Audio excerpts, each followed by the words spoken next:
spring cleaning was overdue.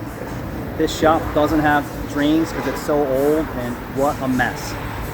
I had a little muriatic acid. Started cleaning the concrete over here. You can see like where the acid started cleaning up the concrete. It's still beat to shit.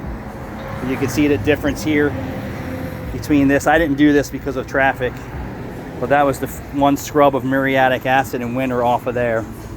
And then same thing here. And then we got this clean, washed.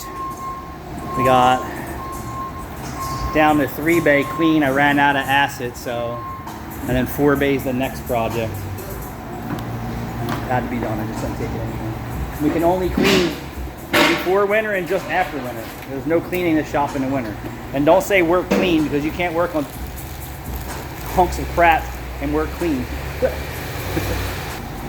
Keep going, Jude. You're almost there. It almost fits.